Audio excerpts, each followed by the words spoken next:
Lo primero que noté cuando el abogado de Elena dejó el acuerdo prematrimonial sobre la pulida mesa de caoba no fue el grosor del documento, aunque con casi 70 páginas resultaba imponente. No, lo que captó mi atención fue la manera en que Elena evitaba mi mirada. Tras 3 años juntos y 6 meses de compromiso, creía conocer cada expresión que cruzaba su rostro. Pero esta era nueva, una mezcla de determinación y algo más. Culpa, tal vez. Es solo un formalismo, David, dijo Elena, con su voz imbuida de esa suavidad profesional que solía reservar para sus clientes más difíciles en la agencia de relaciones públicas. Cualquiera en mi posición haría lo mismo. Miré a mi alrededor en la sala de juntas de Arramán y Valdés, uno de los bufetes más prestigiosos de Madrid. Los ventanales, que iban del suelo al techo, ofrecían una vista panorámica de la ciudad desde la planta 45, un telón de fondo perfecto para lo que Elena claramente consideraba una transacción sencilla. Su abogado, Ricardo Valdés, un hombre de sienes plateadas, pedigrí de universidad de élite y un reloj que costaba más que el coche de la mayoría de los mortales, me sonrió con sosiego. Tómese su tiempo para revisarlo, dijo él, deslizando el documento hacia mí. Aunque le aseguro que es bastante estándar para alguien con el patrimonio de la señorita de la Vega. Yo mismo era abogado corporativo especializado en fusiones. No del tipo que necesitaba alquilar salas de juntas impresionantes para intimidar a los demás, sino del tipo que entendía exactamente qué significaba estándar en terminología legal. Significaba estándar para la persona que había encargado el documento. Pasé las páginas metódicamente. Con cada vuelta, la asimetría se hacía más evidente. La fortuna familiar de Elena, las inversiones tecnológicas, las fincas en La Rioja, el fondo fiduciario, todo cuidadosamente blindado como propiedad privativa. Mientras tanto, mis activos, que aunque considerablemente menores que los suyos seguían siendo sustanciales, se volverían cada vez más gananciales cuanto más tiempo durara nuestro matrimonio. ¿Ha hecho que su propio abogado revise esto? Preguntó Valdés, con un tono que sugería tanto que debería haberlo hecho como que ningún abogado respetable encontraría objeción alguna. No necesito que otro abogado me diga lo que dice este papel, respondí con calma. Había pasado 15 años gestionando fusiones y adquisiciones por valor de cientos de millones. Sabía reconocer un trato leonino en cuanto lo veía. Elena finalmente me miró de frente. David, mis padres insistieron. Ya sabes lo protectores que son con el patrimonio familiar. Cerré el documento y lo coloqué de nuevo sobre la mesa, notando la pluma con monograma que Valdés había posicionado a su lado. Lista para mi firma, lista para mi capitulación. Por supuesto, dije. Lo entiendo perfectamente. El alivio inundó el rostro de Elena. Se estiró para apretar mi mano. Gracias, cariño. Sabía que lo comprenderías. Me puse de pie, ajustándome la corbata. Debería irme. Tengo una reunión en el centro en 30 minutos. Pero no has firmado, intervino Valdés, señalando el documento con un gesto. Tiene razón, dije, recogiendo mi maletín. No lo he hecho. Las cejas perfectamente perfiladas de Elena se fruncieron. David, acordamos resolver esto hoy. No, la corregí con suavidad. Tú programaste esta reunión. Yo vine por cortesía. Señor Castro, comenzó Valdés, profesional pero claramente molesto, estos asuntos se resuelven mejor de manera eficiente. Tal vez si tiene preocupaciones específicas, podríamos abordarlas ahora mismo. Los miré a ambos. Elena, en su traje de diseño color crema que complementaba su cabello castaño, y Valdés, con su expresión de fingida preocupación. Formaban un cuadro perfecto de riqueza y derecho. No tengo preocupaciones, dije. Tengo una decisión. No. No. Repitió Elena, y su barniz de relaciones públicas se resquebrajó ligeramente. No, no voy a firmar este acuerdo tal como está. Valdés se aclaró la garganta. Tal vez la señorita de la Vega y yo deberíamos darle un momento para considerarlo. No será necesario, interrumpí. Elena, te veo en casa. Mientras caminaba hacia el ascensor, escuché los pasos rápidos de Elena detrás de mí. Me alcanzó justo cuando las puertas se abrían. David, ¿qué estás haciendo? Siseó, cuidando de mantener la voz baja a pesar de su evidente furia. Me estás dejando en evidencia frente a mi abogado. Entré en el ascensor y me giré para mirarla. ¿Dejándote en evidencia? ¿Eso es lo que te preocupa? ¿Sabes lo importante que es esto para mi familia, para mí? Ahora lo sé, dije mientras las puertas empezaban a cerrarse. Ese es el problema. Lo último que vi fue la expresión de asombro en su rostro. El rostro junto al que me había despertado durante 3 años.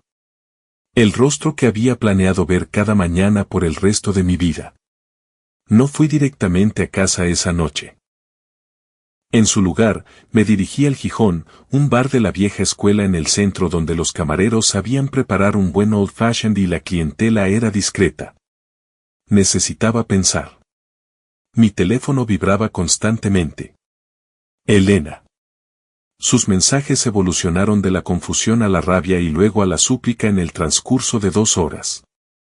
Pedí otra copa y finalmente los leí. ¿Qué ha pasado hoy? ¿Por qué te has ido así? Llámame, por favor.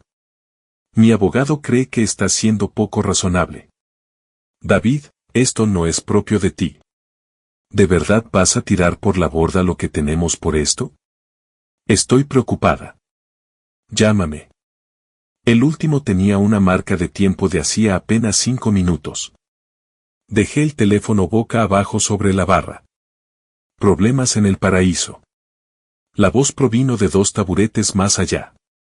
Una mujer de unos 50 años, con cabello corto cano y ojos inteligentes. La reconocí de inmediato, Laura Benavides, una de las abogadas de sucesiones y fideicomisos más respetadas del país. Solo contemplando la intersección entre el amor y el patrimonio, respondí. Ella sonrió y se mudó al taburete contiguo al mío. La intersección más complicada de la experiencia humana. No esperaba verte aquí, Laura. Podría decir lo mismo. ¿No deberías estar planeando tu boda con Elena de la Vega? Las páginas de Sociedad han estado bastante entusiasmadas con el tema. Le di un sorbo a mi bebida. Las noticias vuelan en ciertos círculos. Sí. Ella le hizo una señal al camarero para otra ronda. Entonces, ¿qué trae a un hombre a punto de casarse a un bar solitario, ignorando su teléfono? ¿Un acuerdo prematrimonial? Laura asintió con complicidad. Déjame adivinar, los de la Vega quieren proteger sus considerables activos. Has dado en el clavo. ¿Y tú te opones a eso? Me giré para mirarla directamente. Me opongo a ser tratado como una responsabilidad civil potencial en lugar de como un compañero. Laura me estudió por un momento. Sabes, David, en mis 30 años de ejercicio he redactado cientos de acuerdos prematrimoniales. ¿Quieres saber lo que he aprendido? Por favor.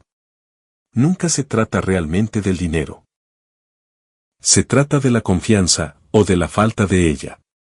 El camarero puso las copas frescas frente a nosotros.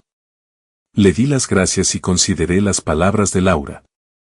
Entonces, ¿qué vas a hacer? Preguntó ella tras un instante. Aún no lo sé.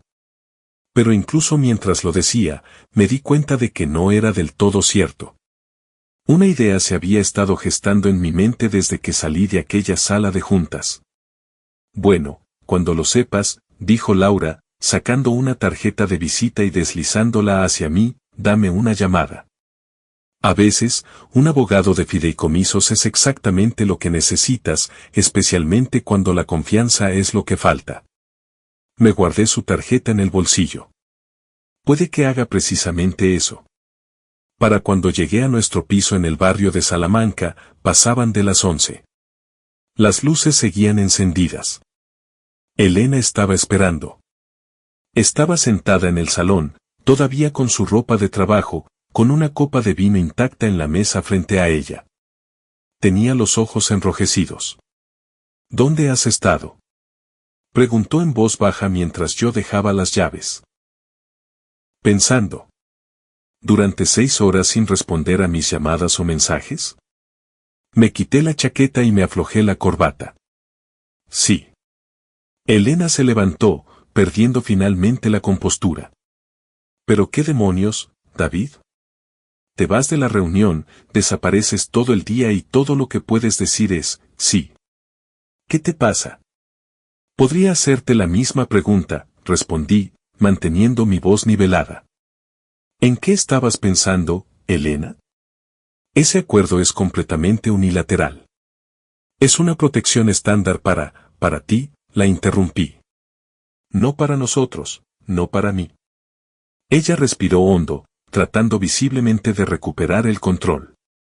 David, mi familia tiene activos significativos que proteger. Lo sabes. Lo hemos hablado. Hablamos de un acuerdo justo que nos protegiera a ambos. Lo que presentaste hoy no fue eso. Así que estás molesto por las cláusulas específicas. Podemos negociarlas. No tenías por qué irte así. Caminé hacia el mueble bar en la esquina de la habitación y me serví un whisky, aunque ya había tomado suficiente en el Gijón. ¿Sabes lo que más me dolió? No fueron los términos en sí, aunque resultaran insultantes. Fue verte ahí sentada con tu abogado, presentando ese documento como si fuera un detalle menor que tachar de una lista. Eso no es justo. ¿No lo es? Llevas 3 años diciéndome que somos compañeros, iguales. Y luego veo ese documento que declara claramente lo contrario. Elena se acercó a mí, suavizando su expresión. David, te quiero. Esto no cambia nada. Es solo negocios. Esas palabras me golpearon como un impacto físico. Solo negocios. En ese momento, todo se cristalizó para mí. Ese es exactamente el problema, Elena. Para ti, esto es solo negocios. Para mí, es nuestra vida juntos. Estás exagerando, dijo ella, buscando mi mano. Vamos a dormir. Mañana podemos llamar a Ricardo y hacer algunas revisiones. Retiré mi mano. Voy a dormir en la habitación de invitados esta noche. Su rostro se endureció. ¿Así que es eso? ¿Vas a castigarme por esto? No te estoy castigando, Elena. Solo necesito espacio para pensar. Mientras caminaba hacia el cuarto de invitados, ella me gritó, David, no hagas esto. Nos casamos en 4 meses. Me detuve pero no me giré. Tal vez necesitemos reconsiderar esos plazos. Escuché su jadeo ahogado, pero seguí caminando. Esa noche apenas dormí.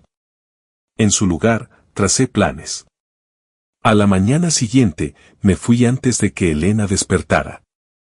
Tenía citas que cumplir. Mi primera parada fue el banco, donde pasé 1 hora con el director cerrando cuentas conjuntas y transfiriendo mis activos a nuevas cuentas exclusivamente a mi nombre. Luego vinieron reuniones con mi asesor financiero y mi propio abogado de confianza.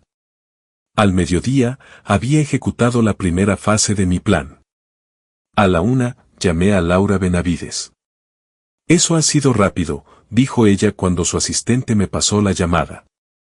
Soy una persona decidida cuando es necesario, respondí. ¿Tienes tiempo para verme hoy? Para ti, buscaré un hueco. A las 4 en mi despacho. Perfecto.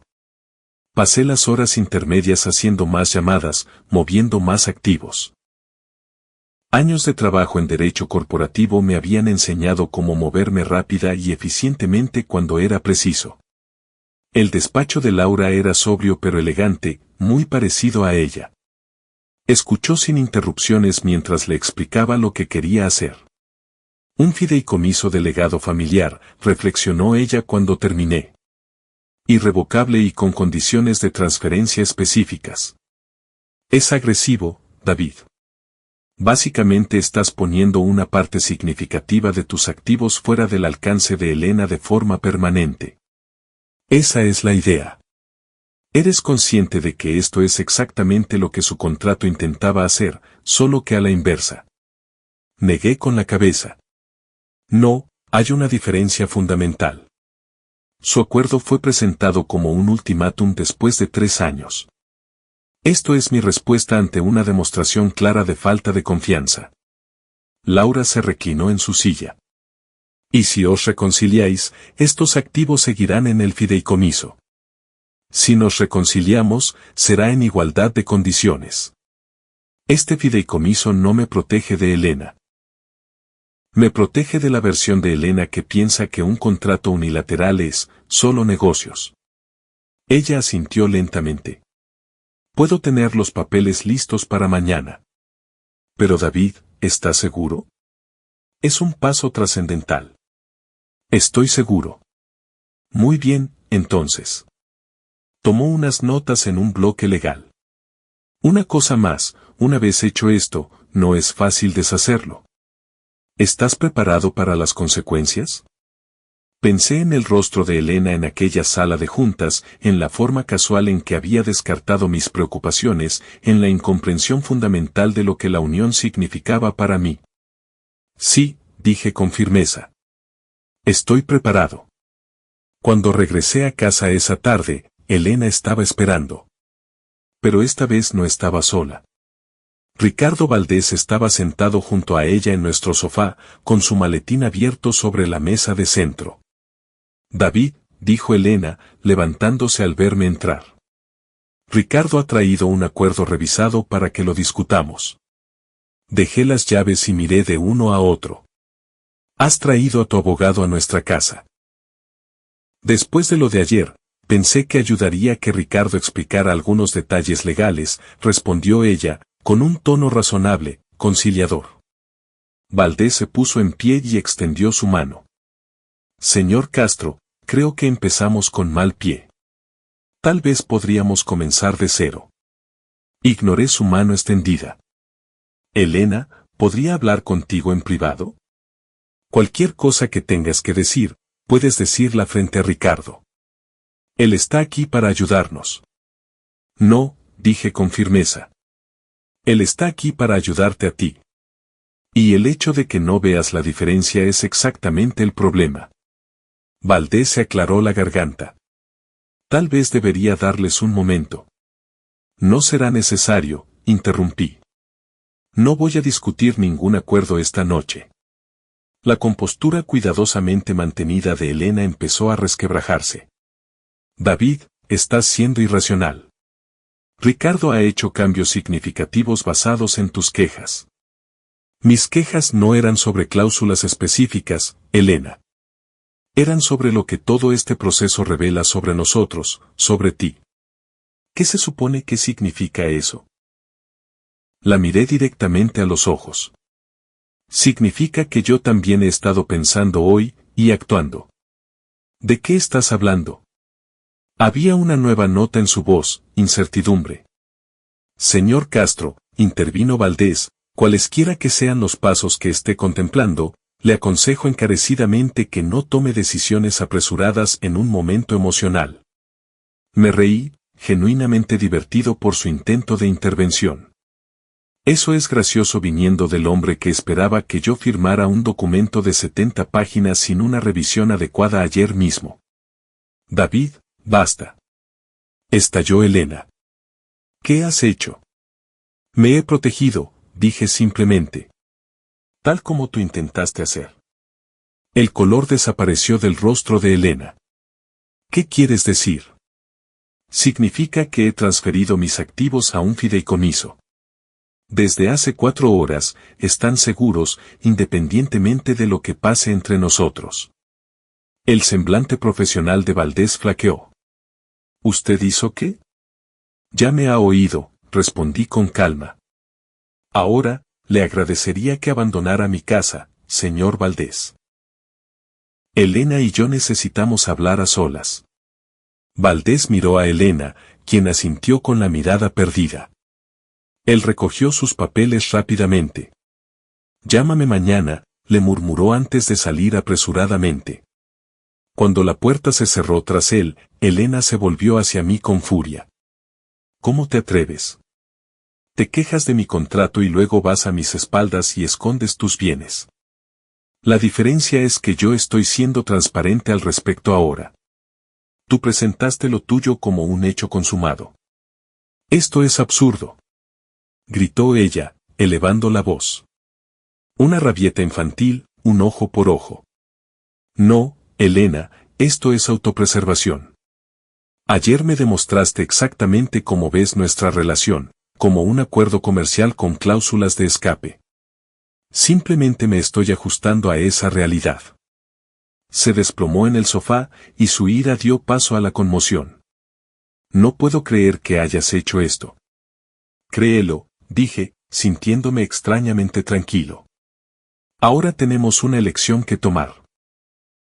Podemos terminar esto ahora mismo, con los activos de ambos protegidos, o podemos empezar de cero con una confianza real, una unión verdadera. ¿Empezar de cero después de lo que acabas de hacer? Sí, después de lo que ambos hemos hecho. Elena me miró como si me viera por primera vez. Ni siquiera sé quién eres ahora mismo. Soy la misma persona que he sido siempre. La pregunta es, ¿quién eres tú? La mujer que yo creía conocer no me habría tendido esa emboscada con aquel contrato. Se levantó abruptamente. Necesito aire y tiempo para pensar. Tómate todo el tiempo que necesites, respondí. Me quedaré en el Hotel Wellington esta noche. Llámame cuando estés lista para hablar. Para hablar de verdad. Mientras preparaba una maleta de mano, sentí una extraña mezcla de tristeza y liberación. Pasara lo que pasara a continuación, había tomado las riendas de mi propia historia. Estaba registrándome en el hotel cuando mi teléfono sonó. No era Elena, como esperaba, sino Laura Benavides. David, tenemos un problema, dijo sin preámbulos. Valdés acaba de llamarme.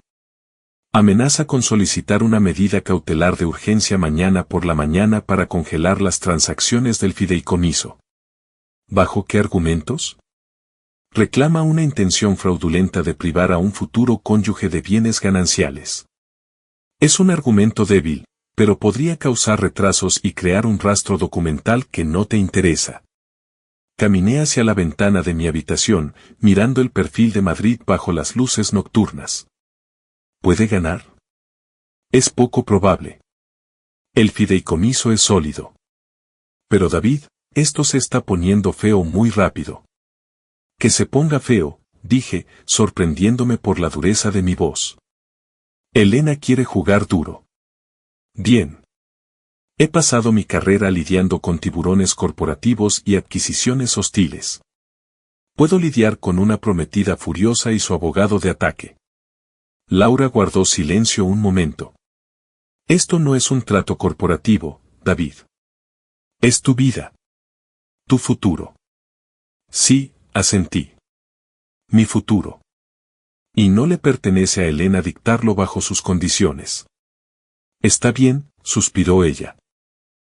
Me prepararé para el juzgado por si acaso.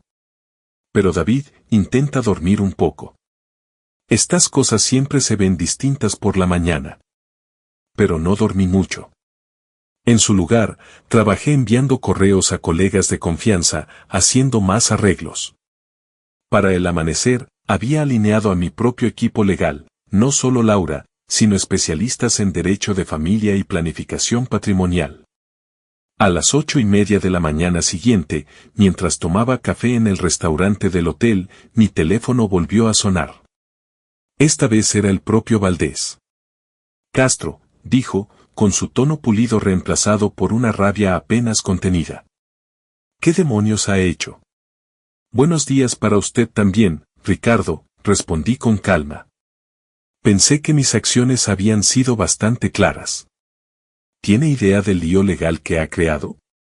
El fideicomiso delegado, transferir su participación del piso a una sociedad en el extranjero, convertir activos líquidos en criptoactivos, ¿está intentando jugar con nosotros? Le di un sorbo a mi café. Nada de juegos, Ricardo. Solo protejo mis intereses, exactamente como usted le aconsejó hacer a Elena. Esto es diferente y lo sabe. Su voz bajó a un susurro furioso. Elena está destrozada. Piensa que planeó esto desde hace tiempo. Eso me dolió a pesar de todo. No planeé nada hasta que vi aquel contrato.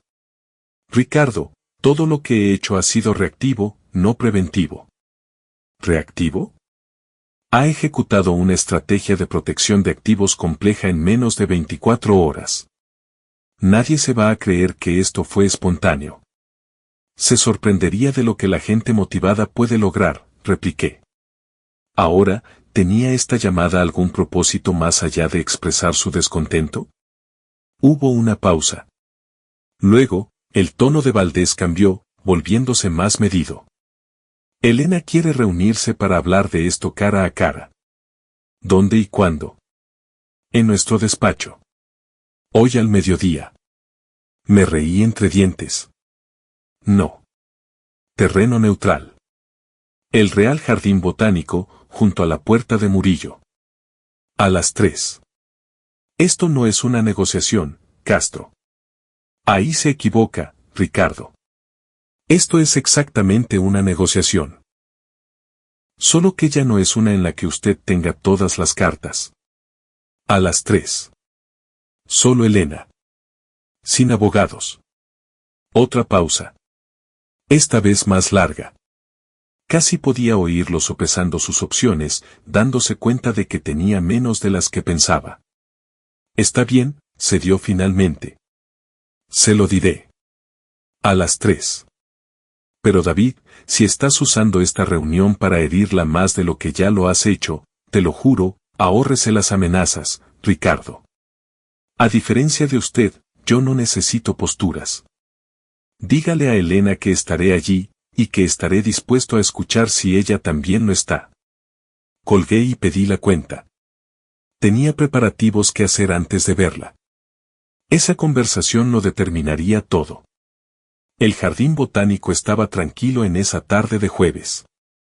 Encontré un banco cerca del estanque y esperé. A las 3 en punto, vi a Elena entrar por la puerta principal. Llevaba gafas de sol a pesar del día nublado, pero no podían ocultar la tensión en su rostro. Se sentó a mi lado sin hablar. Durante un minuto entero, ambos observamos el agua en silencio. Pareces cansada, dije finalmente. Se quitó las gafas, revelando ojos con cercos rojos. ¿Cómo esperabas que estuviera después de lo que has hecho? Casi igual que yo después de lo que hiciste tú, respondí con parsimonia. Elena se giró para mirarme. ¿De verdad termina así? ¿3 años juntos destruidos por dinero? Eso depende de ti, Elena. Esto nunca se trató de dinero para mí. ¿Entonces de qué? ¿Venganza, orgullo, demostrar que eres más listo que mi abogado? Negué con la cabeza. Se trataba de igualdad, de compañerismo. De las cosas que creía que teníamos hasta que vi ese papel. Ella desvió la mirada. El acuerdo fue idea de mis padres. Insistieron. Y tú les seguiste el juego. Hiciste que lo redactaran según sus especificaciones, programaste la reunión y te quedaste allí sentada mientras me tendían una emboscada. No pensé que reaccionarías así, susurró. Entonces no me conoces en absoluto, dije en voz baja. Y ese es el verdadero problema, ¿no? Elena se secó una lágrima. ¿Y ahora qué? Ambos tenemos nuestros bienes bloqueados el uno del otro. ¿Qué queda? Eso depende de lo que quieras, Elena. Si es la Elena que yo creía conocer, la mujer de la que me enamoré, entonces tal vez empecemos de cero. Construyamos algo real esta vez. ¿Y si no lo es? ¿Y si no puedo ser esa mujer perfecta que tú pensabas? Miré el jardín cuidadosamente cuidado, la colocación deliberada de cada planta para crear una ilusión de belleza natural. Nuestra relación había sido así, algo elaborado para parecer perfecto, pero en última instancia artificial. Entonces seguiremos caminos separados, dije.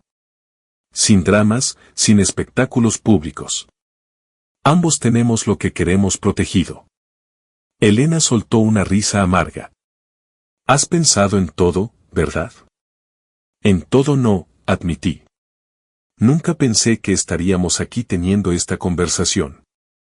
Se quedó en silencio un largo rato y luego preguntó, ¿alguna vez me quisiste, David?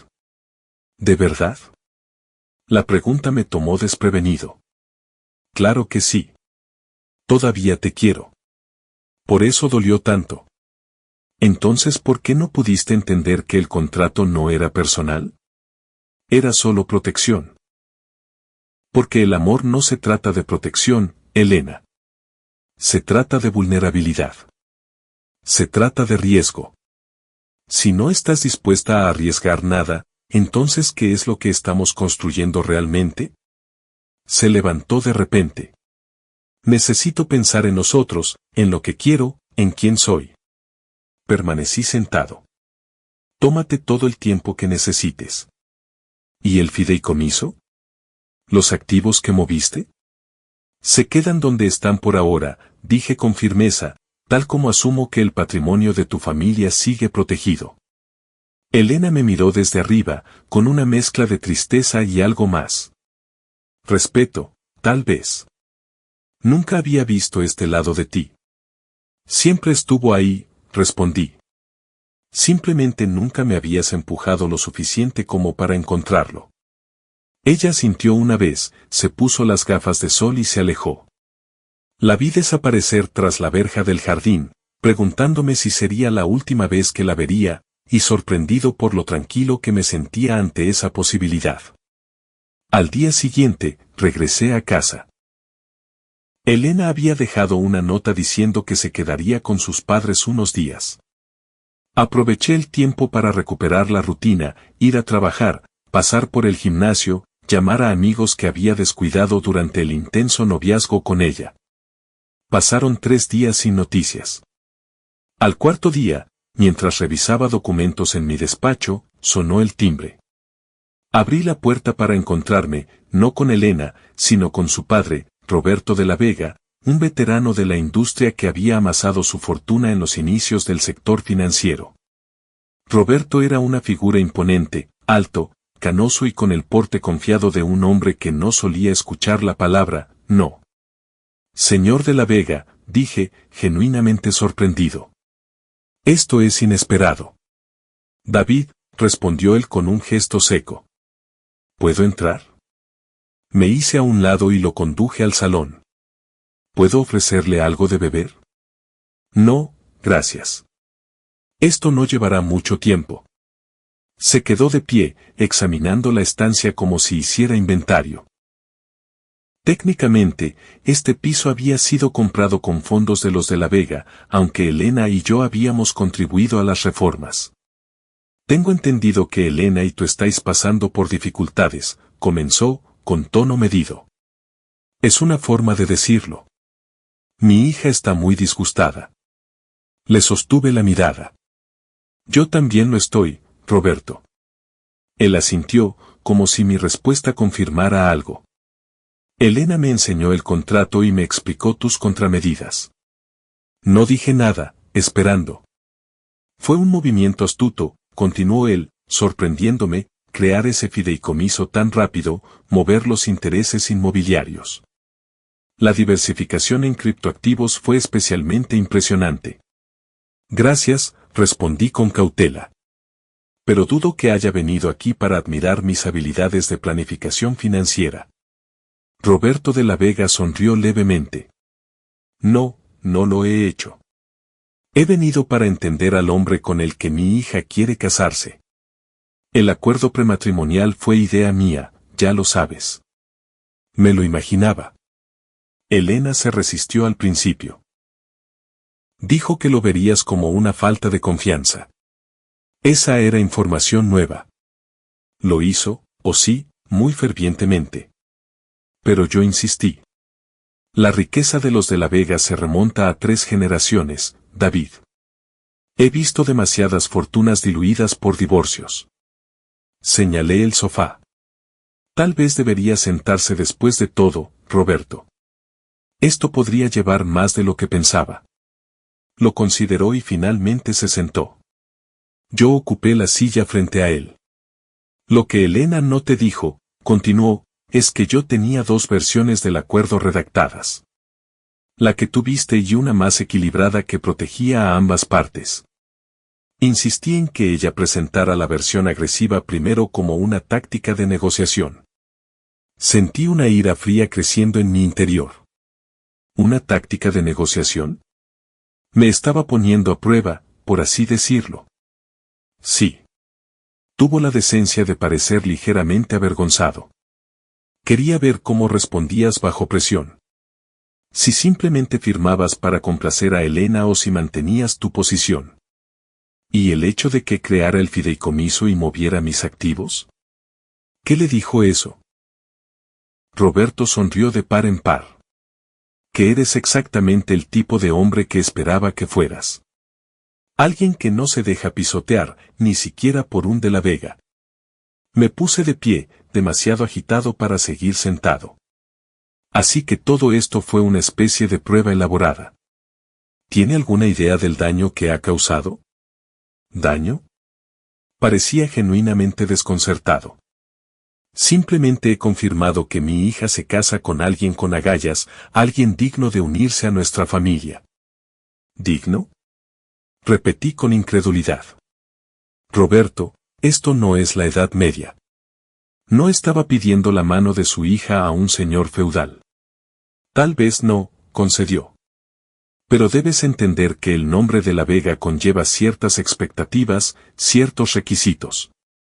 ¿Y Elena? ¿Ella sabe lo de esta prueba?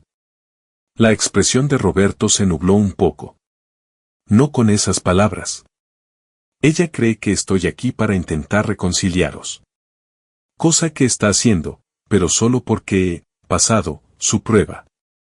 Precisamente. Caminé hacia la ventana intentando procesar todo aquello. Roberto de la Vega nos había manipulado no solo a mí, sino a su propia hija, creando una brecha entre nosotros solo para satisfacer su necesidad de control. Señor de la Vega, dije finalmente, volviéndome hacia él, agradezco su franqueza, pero creo que debería marcharse ahora. Pareció sorprendido. ¿Marcharme? Pero no hemos resuelto nada. No hay nada que resolver entre usted y yo. Esto es entre Elena y yo ahora. Y ya no se trata del contrato, ni del fideicomiso, ni de los arreglos financieros. Se trata de confianza, pero de otra clase. No lo entiendo. Sé que no, dije. Y ese es el problema. Usted ve las relaciones como transacciones, pruebas que pasar o suspender. Elena y yo tenemos que decidir si vemos las cosas de la misma manera. Roberto se levantó y su expresión se endureció. Estás cometiendo un error, David. Los de la Vega pueden ser aliados poderosos o adversarios formidables. ¿Es una amenaza, Roberto? Es una realidad. Mi hija te quiere, por la razón que sea. Estoy dispuesto a aceptarte. No lo tires todo por la borda por orgullo. Caminé hacia la puerta principal y la abrí. Correré el riesgo. Buenos días, señor de la Vega. Después de que se fuera, me serví un whisky y llamé a Laura Benavides. ¿Qué tan rápido podemos disolver el fideicomiso si es necesario? Pregunté. Es una pregunta complicada, respondió ella. ¿Por qué? ¿Qué ha pasado? Le expliqué mi conversación con Roberto. Laura escuchó sin interrumpir. Así que ahora necesito saberlo, concluí. Si Elena y yo podemos arreglar esto, ¿cómo deshacemos todo este embrollo? Es posible, dijo ella con cautela, pero no sencillo. El fideicomiso se diseñó para ser irrevocable específicamente para protegerse de reclamaciones en un divorcio. Pero si no hay divorcio, si seguimos adelante juntos, tiene que haber una manera. Laura guardó silencio un momento. Hay una disposición para la disolución mutua bajo ciertas circunstancias. Pero David, ¿está seguro después de lo que acaba de revelar su padre? No lo sé, admití. Necesito hablar con Elena primero. Hablar de verdad, sin la manipulación de su padre o la presencia de su abogado. Entonces haz eso, aconsejó Laura. El fideicomiso no se va a ninguna parte por ahora. Tómate tu tiempo. Averiguad qué queréis ambos. Tras colgar, le escribí a Elena, necesitamos hablar. Solo nosotros.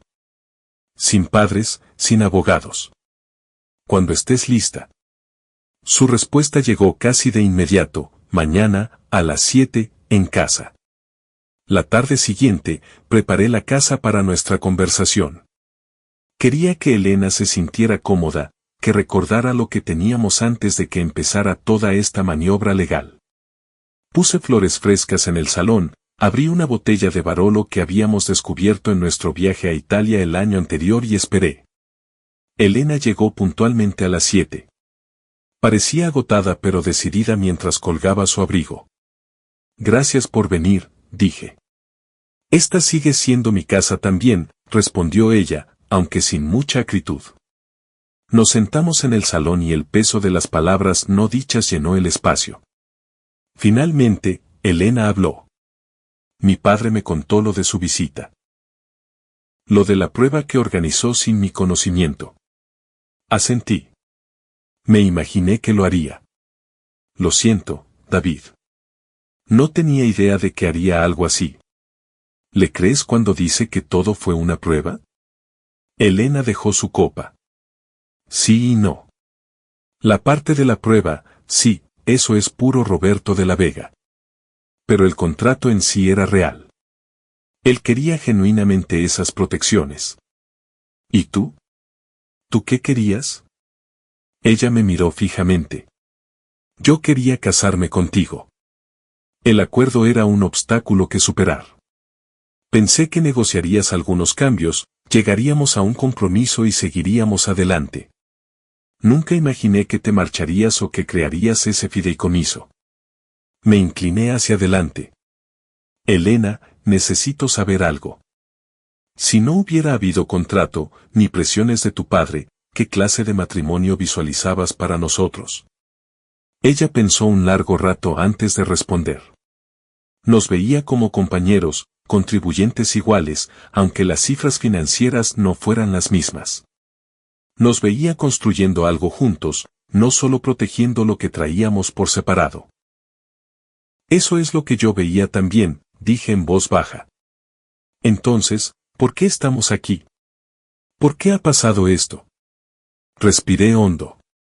Porque dejamos que otras personas, tu padre, tu abogado, dictaran los términos de nuestra relación. Dejamos de hablar directamente el uno con el otro. Elena asintió lentamente. ¿Y ahora hacia dónde vamos? ¿Podemos deshacer lo hecho? Técnicamente, sí. El fideicomiso puede disolverse bajo ciertas condiciones. Tu acuerdo puede ser reescrito o descartado por completo. Pero la verdadera pregunta es si deberíamos intentar volver a donde estábamos. ¿Cuál es la alternativa? Alcancé su mano y la tomé entre las mías. Empezamos de cero. Borrón y cuenta nueva. Tiramos los viejos guiones, las expectativas de los de la Vega, mis reacciones defensivas, y escribimos uno nuevo juntos. Los ojos de Elena se llenaron de lágrimas. ¿De verdad podemos hacer eso después de todo lo que ha pasado? No lo sé, admití, pero creo que vale la pena intentarlo si ambos lo queremos lo suficiente. Ella apretó mi mano. Quiero intentarlo, David. De verdad. Pero necesito tiempo para procesarlo todo, para descubrir quién soy fuera de la influencia de mi padre. Tómate todo el tiempo que necesites, dije. No me voy a ninguna parte. Elena se levantó, secándose las lágrimas. Debería irme. Me estoy quedando en un pequeño hotel en las afueras por unos días. Necesito espacio, perspectiva. Por supuesto, dije, acompañándola a la puerta. Llámame cuando estés lista para hablar más. Se detuvo en el umbral, mirándome con una expresión difícil de leer. Gracias, David. por estar dispuesto a intentarlo de nuevo. Cuando Elena se fue, me sentí esperanzado y aprensivo a la vez. Habíamos dado un pequeño paso, pero el camino seguía siendo incierto. Pasaron 2 días sin noticias de ella. Respeté su necesidad de espacio, aunque me resultaba difícil no escribirle. Al tercer día, recibí una llamada de Laura Benavides. «David, ¿has sabido algo de Elena?» «No desde nuestra charla la otra noche». «¿Por qué?» Hubo una pausa en la línea. «Ricardo Valdés me ha llamado esta mañana». Parecía preocupado. Al parecer, Elena tampoco responde a sus llamadas. Una leve sensación de inquietud empezó a crecer. Eso no es propio de ella. Elena siempre devuelve las llamadas, incluso cuando está enfadada. Eso es lo que dijo Valdés también. Mencionó que se estaba quedando en un hotel rural cerca de Segovia. ¿El Torreón? Confirmé. Podría ir hasta allí y ver cómo está. Tal vez no sea mala idea, dijo Laura con cautela. Solo para asegurarse de que todo está bien. Llamé al hotel de inmediato, pero no quisieron confirmarme si Elena seguía allí por política de privacidad. Decidí conducir hasta allí de todos modos, con un nudo de preocupación en el estómago. El hotel era una joya boutique rodeada de naturaleza, el tipo de lugar que Elena siempre amaba, tranquilo, elegante, lejos del ritmo frenético de Madrid. Aparqué y me acerqué a la recepción, donde una mujer joven me saludó con una sonrisa profesional. «Busco a Elena de la Vega», dije. «Se aloja aquí, pero no he podido contactar con ella. Soy su prometido». La sonrisa de la recepcionista vaciló. «Ah, señor Castro». «Sí». «¿Cómo sabe mi nombre?» Ella pareció incómoda. «Tal vez debería hablar con nuestro director, el señor Martínez». «Un momento». Unos minutos después, apareció un hombre de mediana edad con un traje impecable. «Señor Castro, soy Alberto Martínez, el director. ¿Podríamos hablar en privado?» Me condujo a una pequeña oficina tras el vestíbulo, cerró la puerta y se volvió hacia mí con expresión grave. «Señor Castro, me temo que tengo noticias preocupantes. La señorita de la Vega dejó el hotel abruptamente ayer por la mañana». ¿Dijo a dónde iba? No, pero parecía angustiada. Dejó instrucciones de que nadie debía ser informado de su partida, pero dadas las circunstancias, ¿qué circunstancias? Mi voz fue más cortante de lo que pretendía. Martínez dudó. «Dejó un sobresellado en recepción para usted. Dijo, si alguien viene a buscarme, entréguenselo solo a él». Sacó un sobre del cajón de su escritorio y me lo entregó. Mi nombre estaba escrito con la elegante caligrafía de Elena. «Gracias», dije, sintiendo la boca seca de repente. «¿Hay algo más?» Solo que pagó la cuenta en efectivo, lo cual es inusual, y pidió que le trajeran su coche de alquiler a la entrada trasera. Asentí, apretando el sobre. «Le agradezco su ayuda, señor Martínez». Una vez en el coche, miré el sobre un largo rato antes de abrirlo. Dentro había una sola hoja de papel del hotel, cubierta por la letra de Elena. «David, para cuando leas esto, me habré ido. No solo del hotel, sino de nuestra vida juntos. Estos últimos días me han obligado a enfrentarme a verdades que he estado evitando durante años, sobre mí misma, sobre mi padre, sobre en quien me he convertido bajo su sombra. Nuestra conversación me mostró algo doloroso. No sé quién soy sin el apellido de la Vega, sin la fortuna familiar, sin las expectativas. He sido la hija de mi padre durante tanto tiempo que la propia Elena ha desaparecido. Tenías razón sobre el contrato, sobre todo. Nunca se trató de proteger activos. Se trataba de control. El control de mi padre sobre mí y, por extensión, sobre ti, sobre nosotros. Ahora lo veo y me avergüenza. Necesito encontrarme, David. A la verdadera Elena, no a la heredera de los de la Vega. No puedo hacer eso mientras esté atada a mi padre o a ti. Por favor, no intentes buscarme. Lo he organizado todo con cuidado. Para cuando alguien se dé cuenta de que me he ido de verdad, estaré en un lugar nuevo, empezando de cero solo con lo que yo misma pueda ganar. Te libero de cualquier obligación conmigo, de la casa, de nuestras posesiones compartidas. Quédate con lo que te importe y deja ir el resto. No volveré por nada de ello. Te quise, David, más de lo que supe demostrar, pero no fui la compañera que merecías. Solo estaba interpretando un papel escrito por mi padre. Mereces algo mejor que eso. Mereces la verdad. Perdóname por irme así, pero es la única ruptura limpia que puedo imaginar. Elena. Me quedé sentado en el coche mucho tiempo, leyendo la carta una y otra vez. Mis emociones oscilaron entre la conmoción, la ira, la preocupación y, finalmente, un sorprendente sentimiento de comprensión. Elena estaba haciendo lo que consideraba necesario para romper con los patrones que habían definido su vida entera. Durante los siguientes días, trabajé con Laura para disolver oficialmente el fideicomiso. No tenía sentido mantenerlo ahora.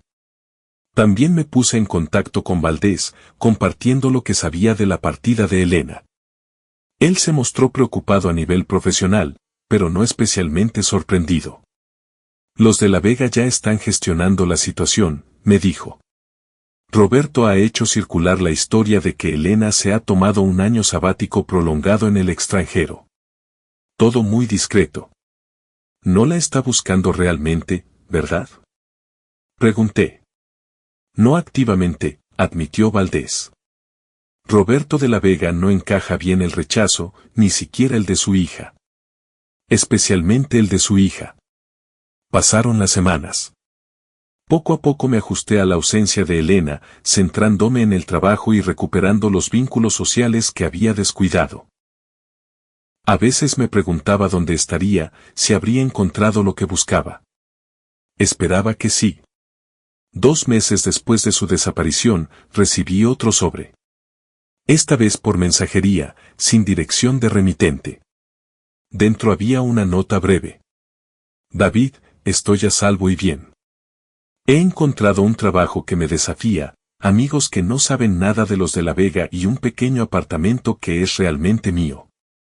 Por primera vez, vivo con honestidad. No te diré dónde estoy, por favor, respétalo. Pero quería que supieras que no me arrepiento de mi decisión. Era necesaria. Espero que tú también estés encontrando tu camino. Elena. Doblé la nota con cuidado y la guardé en el cajón de mi escritorio. Era el cierre que necesitaba, la confirmación de que Elena estaba bien y de que su partida había sido una elección, no un acto desesperado. Finalmente podía dejarla ir por completo. La vida siguió adelante. Salí con gente ocasionalmente, me concentré en mi carrera, viajé. El incidente del contrato de los de la Vega se convirtió en una historia que contaba de vez en cuando a amigos cercanos frente a una copa. Una fábula cautelar sobre el amor, el dinero y el control. Casi un año después de que Elena se fuera, me encontraba en una conferencia en la costa. Tras un día de ponencias y contactos, decidí dar un paseo por la playa para despejarme. Mientras caminaba, sonó mi teléfono. Era el número de Ricardo Valdés. Una llamada que no esperaba. Ricardo, respondí. Esto es una sorpresa. David, dijo él, con su voz inusualmente apagada. No hay una forma fácil de decir esto. Es sobre Elena. Mi corazón dio un vuelco. ¿Qué pasa con ella? Se ha ido, David. De verdad esta vez. La encontraron en su habitación de hotel en la costa esta mañana. Dicen que ha sido una sobredosis. Me detuve en seco. El mundo pareció inclinarse sobre su eje. ¿Qué? Eso es imposible. Estaba bien. Estaba empezando de cero. La policía encontró una carta, continuó Valdés en voz baja, dirigida a ti. Estoy enviando a alguien para que te la entregue ahora mismo. ¿Dónde te alojas? Le di la información de mi hotel de forma mecánica, con la mente a 1000 por hora. Ricardo, ¿qué ha pasado? ¿Por qué estaba allí? ¿Sabíais dónde estaba todo este tiempo? No, dijo él. Nadie lo sabía. Hasta esto. Lo siento, David. De verdad. Tras colgar, me quedé inmóvil en la playa, viendo las olas romper una y otra vez. Elena se había ido. La mujer que había compartido mi vida durante 3 años, que se había marchado para encontrarse a sí misma, se había marchado ahora para siempre. Parecía imposible, inconcebible. 1 hora después, un mensajero entregó la última carta de Elena de la Vega. Con manos temblorosas, la abrí. David, si estás leyendo esto, es que finalmente he encontrado el valor para soltar amarras del todo. El último año me ha enseñado mucho sobre mí misma, sobre la persona que era y la que quería ser. He vivido con autenticidad, he ganado mi propio dinero, he fracasado bajo mis propios términos y he triunfado por mis propios esfuerzos. Pero también he descubierto algo doloroso, algunos patrones están demasiado arraigados para romperse. La voz de mi padre todavía resuena en mi cabeza. El legado de los de la Vega sigue definiéndome incluso en su ausencia.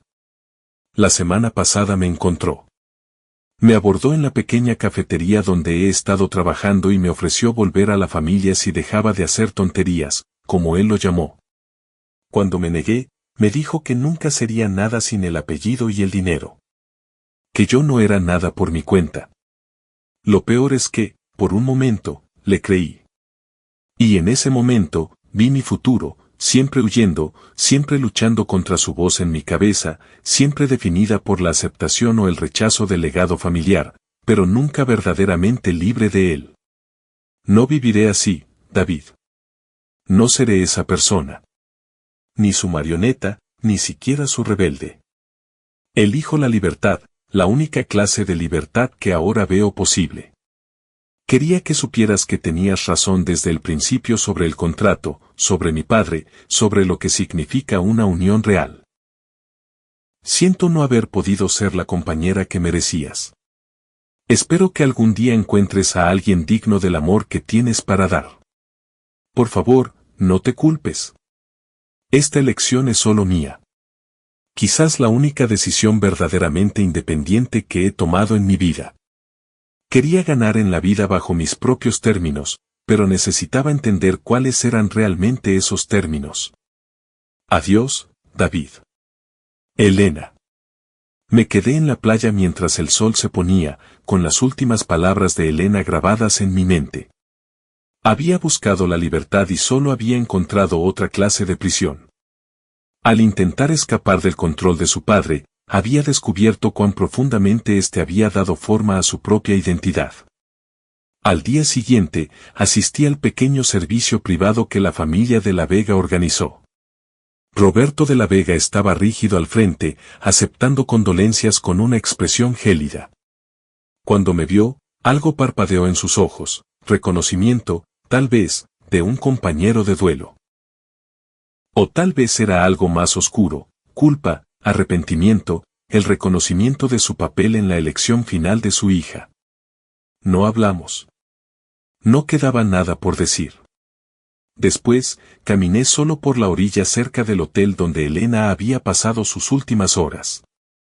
Pensé en la mujer que había amado, en el acuerdo prematrimonial que había revelado las fallas de nuestra relación, en el fideicomiso que yo había creado como respuesta. Como algo tan mundano como la planificación financiera había expuesto las verdades más profundas sobre quienes éramos, por separado y juntos. La ironía final era que su último acto, lo único que su padre no podía controlar ni deshacer, era en sí mismo una respuesta a su influencia. Saqué de mi bolsillo la llave de nuestro piso en el barrio de Salamanca, el hogar que habíamos compartido, el hogar que ella había dejado atrás. La miré por última vez y la arrojé con fuerza al mar. La vi desaparecer bajo las olas, junto con el último vínculo tangible con nuestro pasado común. Al final, Elena había redactado su propio acuerdo prematrimonial definitivo, uno que la separaba no solo de la fortuna de los de la Vega, sino de la vida misma. La obsesión de su padre por proteger los activos le había costado lo único de valor real que poseía. En cuanto a mí, seguiría adelante, llevando conmigo las lecciones de nuestro tiempo juntos, sobre la confianza y el control, sobre la honestidad y la unión, sobre la diferencia entre proteger lo que tienes y arriesgarlo todo por lo que importa. Le di la espalda al océano y me alejé. No quedaba nada para mí allí excepto recuerdos, y esos los llevaría conmigo a donde fuera. Sin venganza, sin victoria, solo silencio. La liquidación final.